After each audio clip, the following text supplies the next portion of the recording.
আসসালামু আলাইকুম। আপনারা সকলে ভালো আছেন। আজ আমি দেখাবো চিকেন বিরিয়ানি।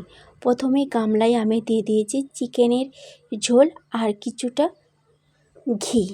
এবার একটা গামলা নিয়েছি চিকেন, আর একটা গামলা নিচ্ছে আলু ভাজা, আর পেঁয়াজ ভাজার একটাতে আছে বিরিয়ানির মশলা। এবার আমি ভাতগুলো ঢেলে দিয়েছি গামলাতে। এখানে আমি 2 কেজি চালের ভাত রান্না করেছি। এবার আমি মশলাটা অ্যাড করে দেব, তারপরে ঘি অ্যাড করে দেব। আজ আমি চিকেন বিরিয়ানিটা সাজানোটা দেখাচ্ছি। একদিন পুরো ভিডিওটা আপনাদের সামনে আপলোড করব।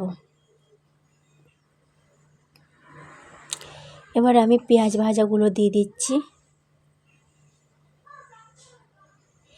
তারপরে দিয়ে দেবো আলু ভাজাগুলো। আপনারা তো অনেক রকমের বিরিয়ানি করে খেয়েছেন, একবার এই রকম চিকেন বিরিয়ানি বাড়িতে ট্রাই করে দেখবেন। খেতে খুব সুস্বাদু হয় আর দেখতেও খুব সুন্দর হয়।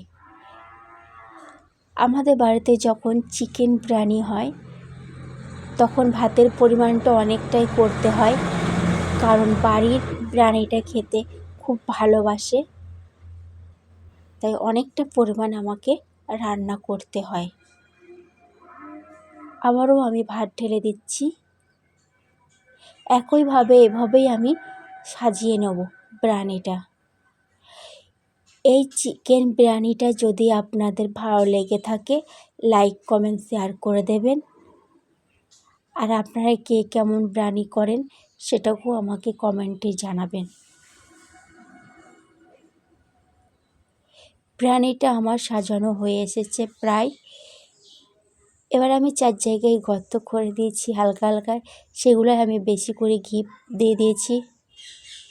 আপনারা সকলে ভালো থাকবেন, সুস্থ থাকবেন। আমার বিরিয়ানিটা এটি।